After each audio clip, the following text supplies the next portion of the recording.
Welcome back to Kamen Rider Review, episode number 61. This is discussing episode 36 to 41. The first four episodes is basically a series of four loosely connected episodes that involve basically the final fate of, get this, I think it was like ULF3, who's been basically been around since episode 2, and they finally deal with him in these episodes.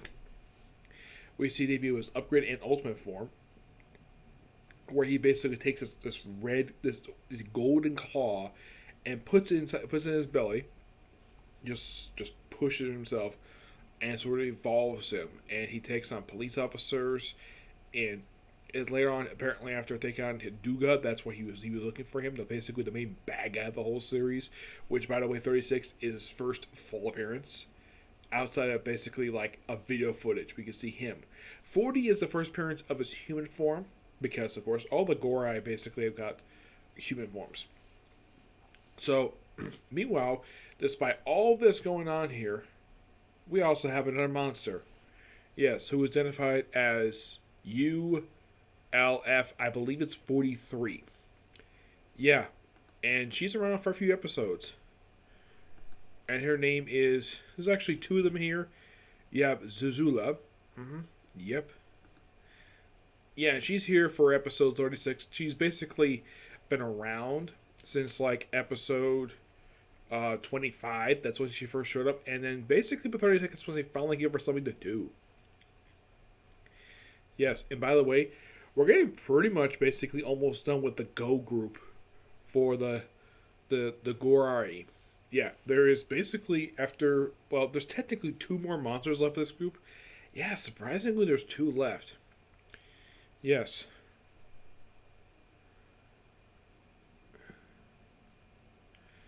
Yeah, so basically they with her, and of course, basically number 3. And of course, she's basically killing taxi drivers.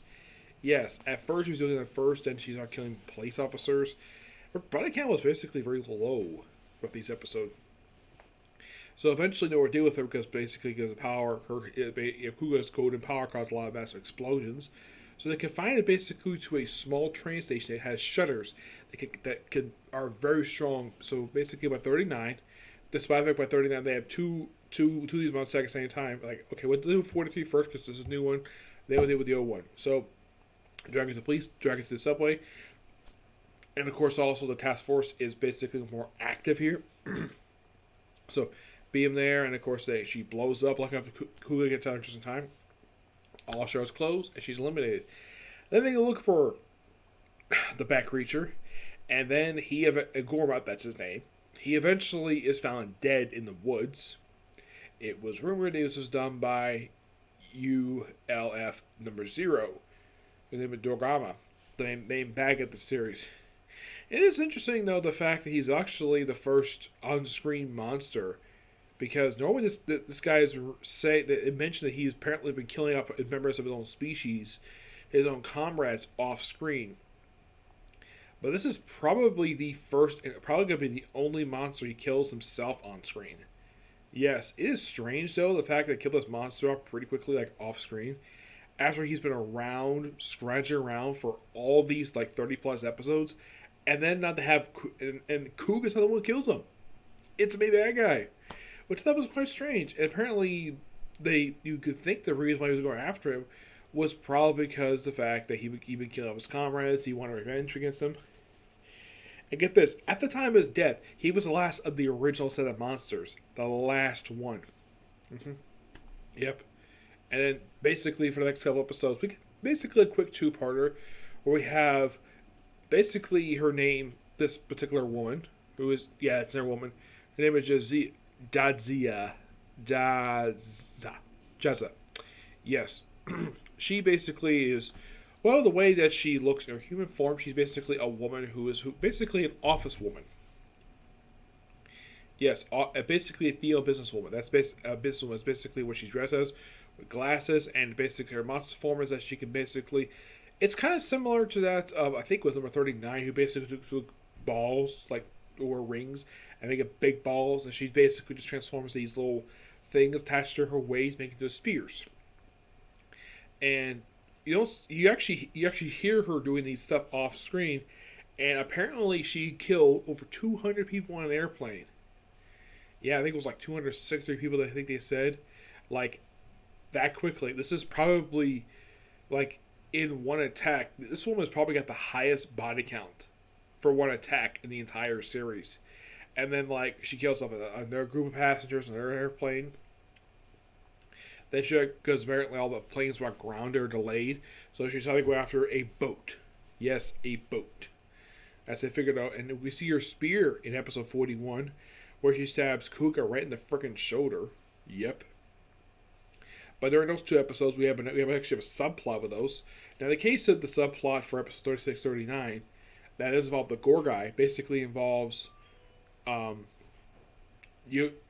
and Sagao. When they go to the original tomb that was basically the last scene back at the start of the series, this is a different portion of the tomb, and they basically do a little bit of detail, which, great the fact I got a chance to see this tomb again.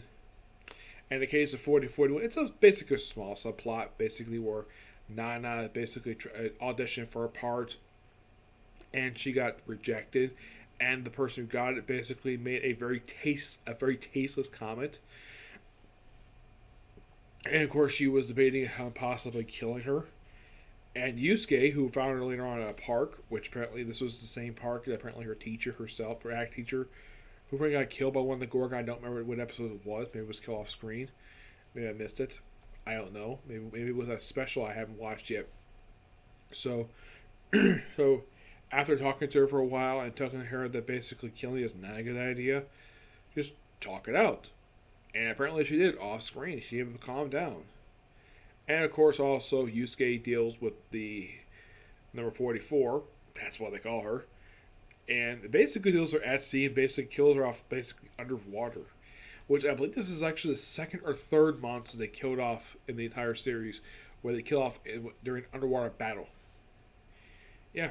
And, there's a funny little Easter egg in 40 where it's revealed that Kida, who's been a scientist around for quite some time in this series, wanted to basically give Kuuga updates, basically created the two motorcycles he had throughout the series. It's revealed that she actually went to the same school that Seko basically works in the archaeology lab. She's a former student. And also a teacher was Hongo.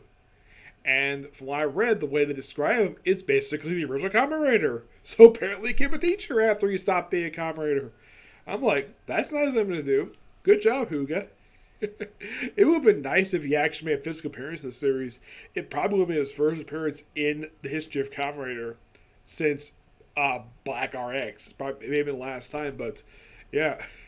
I thought it was a great Easter egg to talk about Hugo and Korna Sangha. She mentioned you have him as teacher. Yeah, I have a general education. I'm like, that is so cool. The fact that this is, I think, the third, this is another Easter egg they've had over the course of these series. Throughout so far, they've had for Easter eggs, they've had a road named Hugo, possibly him, Hugo himself, possibly gets in the series as a professor. The school that this archive was associated with, that was the school that Hugo went to back in the 70s. There's also a elementary school named after the famous mentor of the first 7 Kamen Riders, which that's very cool. And also a couple of Easter eggs. The Bat Creature got killed in 39. That's actually based upon the original Bat Creature from the original Kamen Rider series. And of course, the Spider Creature, the first monster that Kuuga fought, is based upon Man Spider. Trying to think. Oh yes, the one who was identified as ULF-41. His appearance is basically based upon Kamen Rider number 1 with the silk scarf. The way it's formed, it's like the red scarf that the original Kamen Rider is known for having. Because if you watch any of the Showa era Kamen Riders, they're noteworthy for having them all wear scarves, like at least ascots a lot of the time. Yeah, and I'm very much looking forward to get back to the Showa. So I only have, in case you're curious, I have 4 Showa era series up. Basically, Sky Raider, Super 1, Black, and Black RX. I'm very much looking forward to watching all 4 of these ones. And I'll reveal which one of those 4 I'm watching next as soon as I finish watching Kuuga. Yes. But yeah, this is pretty much it for this particular video.